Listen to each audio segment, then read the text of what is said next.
Lord. இயேசு கிறிஸ்துவின் நாமத்தினாலே யாவருக்கும் ஸ்தோத்திரம். நான் வாழ்கிற ஏரியாவில் ஒரு சகோதரி இருக்கிறார்கள். அந்த சகோதரி ஒரு அடிக்கடி கடைக்கு வந்து போவார்கள். நான் ஒரு சின்ன கடை வைத்திருந்தேன். அந்த கடைக்கு அடிக்கடி வந்து போவது வழக்கம். ஒரு நாள் திடீரென்று அவர்களை காணவில்லை. 2 மாதம் 3 மாதமானது அவர்களை காணவில்லை.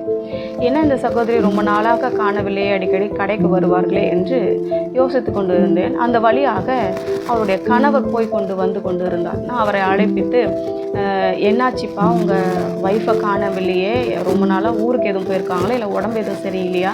உடம்பு சரியில்லைன்னா சொல்லுங்கள், நான் வந்து ப்ரேயர் பண்ணிட்டு வரேன்னு சொல்லி நான் அவரோட பேசினேன். அவர் சொன்னார், அப்படி இல்லை சிஸ்டர், என் ஒய்ஃபு கல்யாணம் ஆகி 8 வருஷமாக அவங்களுக்கு குழந்தை இல்லை. இப்போ தான் அவங்களுக்கு வந்து குழந்தை நின்று இருக்குது.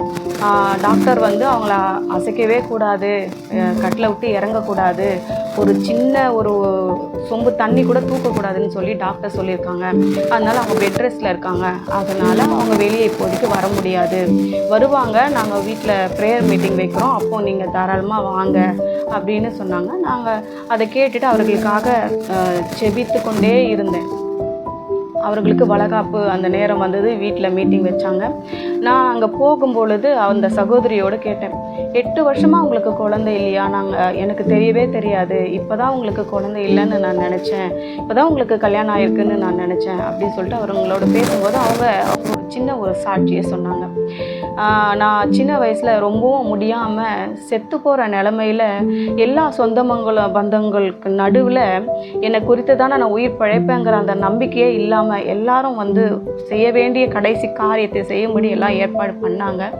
ஆனாலும் எனக்கு தேவ பக்தி கொஞ்சம் ஜாஸ்தி என் குடும்பத்தில். நான் ஆண்டவருடைய சமூகத்தில் போய் நான் ஜெபித்தேன். ஆண்டவரே, எனக்கு ஜீவனை தாங்க, நான் உங்கள் பிள்ளை தானே அப்படின்னு சொல்லி நான் ஜெபித்தேன். அப்போ எனக்கு ஜீவனை கொடுத்தாரு. இப்போ ரீசெண்டாக கல்யாணம் ஆனதுக்கப்புறம், ஆண்டவரே, நான் சின்ன வயசில் எனக்கு இப்படி பண்ணீங்களே, நான் இப்போ குழந்தை இல்லாமல் இருக்கிறேனே, 8 வருஷமாக குழந்தை இல்லாமல் இருக்கிறேனே, என்னோடு பிறந்த 2 சகோதரிகளுக்கும் 2 பிள்ளைகள் இருக்கேன், இப்போ நான் தனியாக இருக்கிறேனே சொல்லி ரொம்ப வருத்தப்பட்டு நான் ஜெபித்தேன். அப்போது ஆண்டவர் சொன்னார், நீ சிறு வயதில் மரிக்க தருவாயில் இருக்கும்போது உனக்கு ஜீவனையே கொடுத்தேன், உனக்கு நான் அந்த குழந்தைய கொடுக்க மாட்டேனா அப்படின்னு சொல்லி ஆண்டவர் என்னோடு பேசினார் சிஸ்டர். அவ்வளோ விசுவாசத்தோடு அவங்க சொன்னாங்க. இன்னும் சொல்லப்போனால் அந்த சகோதரி ஒரு ரோமன் கத்தோலிக்க சபையை சேர்ந்தவங்க.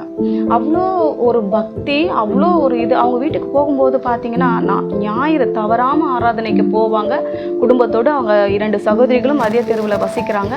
அங்கேருந்து கடந்து போவாங்க. அவ்வளோ பக்தியாக இருப்பாங்க. ரோமன் கத்தோலிக்க சபையில் அந்நிய பாஷை பேசி நான் கேட்டதே இல்லை. ஆனால் அங்கே இருக்கிற அத்தனை பேருமே வீட்டில் மீட்டிங் வச்சா கூப்பிடுவாங்க. நான் போகும்பொழுது அவ்வளோ அந்நிய பாஷையில் பேசி அவ்வளோ பக்தியாக ப்ரேயர் பண்ணுவாங்க. ரொம்பவே ஆச்சரியமாக இருந்தது அவங்க பார்க்கும்பொழுது. இன்றைக்கி எத்தனையோ பேர் இல்லை, குழந்தை பாக்கியம் இல்லாமல், திருமணமாக முடியாமல், வேலை இல்லாமல் மிகவும் கஷ்டப்பட்டு வாழ்ந்து கொண்டு இருக்கிறார்கள்.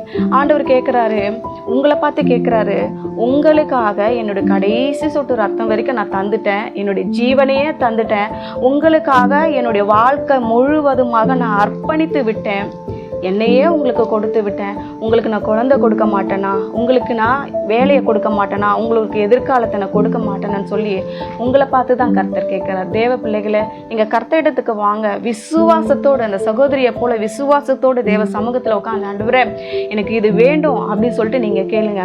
இங்கே வேதத்தில் சொல்லப்பட்டிருக்குது பாருங்கள். 2 சாமுவேலின் புத்தகம் 12ஆம் அதிகாரம் 8வது வசனத்தில் கடைசி பகுதி நான் வாசிக்கிறேன். இன்னும் உனக்கு வேண்டியதை என்ன சொல்லப்பட்டிருக்குதுன்னா, மகனே மகளே, உனக்கு என்ன வேணும் கேளு, நீ எதை கேட்டாலும் நான் உனக்கு தருவேன் அது அப்படின்னு உங்களை பார்த்து கர்த்தர் சொல்கிறாரு.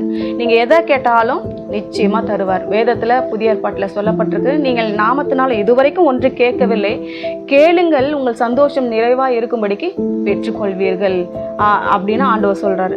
உங்களுக்கு என்ன வேணுமோ நீங்கள் விசுவாசத்தோடு கேளுங்க, நிச்சயமாக கர்த்தர் உங்களுக்கு தருவார். விசுவாசிக்கிறவனுக்கு எல்லாம் கூடும் இல்லையா? ஜெபமே ஜெயம், ஜெபமே ஜீவன் என்று நம்ம வேதத்தில் வாசிக்கிறோம்.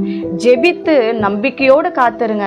நிச்சயம் அந்த சகோதரிக்கு ஒரு குழந்தைய கொடுத்த தேவன் உங்களுக்கும் வேலையும் கொடுப்பாரு, எதிர்கால திட்டங்களை கொடுப்பாரு, உங்களுடைய தேவைகளை நிச்சயம் சந்திப்பார். ஜெபிக்கலாமா? நல்ல தகப்பனே, இந்த வேலைக்காக நன்றி செலுத்துகிறேன். இந்த நாளை என் தேவனாகிய கர்த்தர் ஆசீர்வதித்து தருவீராக. எத்தனையோ பேர் படிச்சுட்டு வேலைக்கு போக முடியாமல் இருக்கிறாங்க, திருமணமாக்கி குழந்தை பாக்கியம் இல்லாமல் இருக்கிறாங்க, வயசாகியும் திருமணமாகாமல் இருக்கிறார்கள். அப்படிப்பட்ட பிள்ளைகளெல்லாம் நீங்கள் கண்ணோக்கி பாருங்கள், உங்களுடைய தேவைகளை சந்திங்க, அங்கே கண்ணீரை துடைத்து சாட்சியாக நிறுத்துங்க.